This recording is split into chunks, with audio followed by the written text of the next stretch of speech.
Hi tech enthusiasts, welcome back to Fast Cabling. So today we've got three buildings. An IT room here, building A 80 meters that way, and building B 150 meters in another direction. Now the boss wants to funnel all the data back to servers right here in the IT room. Servers running a custom AI engine trained on the company's own industrial data, so he demanded 10G link. Future-proof, no corners cut. And his first idea was to pull shielded Cat7 copper through the conduits. But here's the twist, and if you run industrial network, you'll want to hear this. Cat7 at 80 meters cannot carry a stable 10G signal, and even if it could, copper is a lightning rod for surge damage in a place full of heavy machinery, so the whole plan was dead before it started. And that's when we took a completely different path. And I'm going to show you exactly how we turned that dead end into a 10 gig backbone that's genuinely future-proof. Now, online AI, like you might use on your phone, sends data to a cloud mega server. But here in a dedicated factory, the generic models don't understand their proprietary process. So the engineers build their own local AI. Training and inference happens on servers in this very room. That's why we need a reliable pipe pulling data from both remote buildings back to the IT room, 10 gig minimum. And the owner didn't want to touch this for the next decade. So copper seems cheap and familiar, but for 10G network, there's no chance. And for copper Ethernet, any ground potential difference between buildings sends surge current straight through the cable and fries your switches. That's why we chose fiber optic cable. Now, fiber optic cable is glass. It doesn't conduct electricity, completely isolating the buildings. Plus, single mode fiber like we're using here can push 10G for kilometers, so the choice was obvious. And here is the brain in the IT room. A 6-port 10G layer 3 managed switch. Not your usual or RJ45 box. It's got 6 10G Ethernet ports, good for servers with copper 10G NICs, and critically, it has 2 10G SFP fiber slots. Now the magic is in these SFP cages. They let us plug in a fiber transceiver that matches exactly the cable we run to the buildings. So we got 6 copper 10G ports for local servers and 2 fiber SFP plus slots for long-haul building links. Now that we know building A is 80 meters away, they don't have a rack full of 10G gear yet, mostly 2.5G controllers, so we don't need a full switch there. Instead, we use this, a media converter that takes the incoming fiber and breaks it out into full 2.5 gigabit copper ports. And it's still got 2 10G SFP slots of its own for the fiber trunk. So one fiber in, up to 4 2.5G devices online, and an extra SFP cage for a future daisy chain. Beautiful. And now let's build the link together.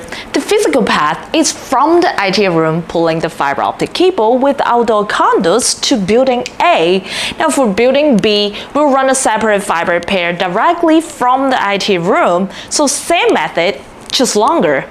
So now let's get to step 1, the pre-made fiber optic cable. This is single mode LC connectors on both ends. Now why single mode? The core is only 9 micron wide, uses laser lights, and can carry 10G for 10 kilometers without a blink. That means our 80 meters and 150 meters runs are a breeze. And if the campus ever expands, the cable doesn't need replacing. We can order a custom length pre-terminated cable, so no polishing, no splicing dramas. cameras. But one thing, when you're using fiber optic cable, make sure you use it with care because they're made of glass, so they're fragile. Make sure you don't bend it. And now step 2, SFP transceivers.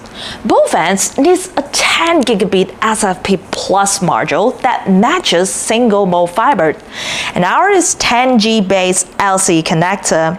So we have one clicks into the IT room switch and then other clicks in the media converter at building A. Now they must be identical speed. A 1G SFP won't negotiate to 10G. So if one side is 10G and the other side is 1G, you get no link at all. So we double check, make sure it printed 10G right on the label. And now the physical hookup. In the IT room, we take the first SFP plus module and slide it into one of the SFP slots until you hear a click sound into the switch. Then we take the fiber optic cable. Now this is actually a 2-string fiber optic cable. We always leave one string for spare. And let's take this one here. Each one has a label. This is string B. We remove the dust cap and we plug the LC connector. And you hear a light snap when it engages. Now this is the IT room, so we use Ethernet cable to connect the devices to our 10G Ethernet port. Then we route the cable through the conduits to building A. Now in building A, we slot the second SFP transceiver into the media converter's 10G SFP slots. If this way doesn't work, we just flip it around until you hear the click sound. Now remember, we use string B, so let's take the same string, connect it with our SFP transceiver. Now back in the IT room, the switch is already on, so the link LED on both ends should flicker, then go solid. So that's it. A 10 gigabit fiber link established.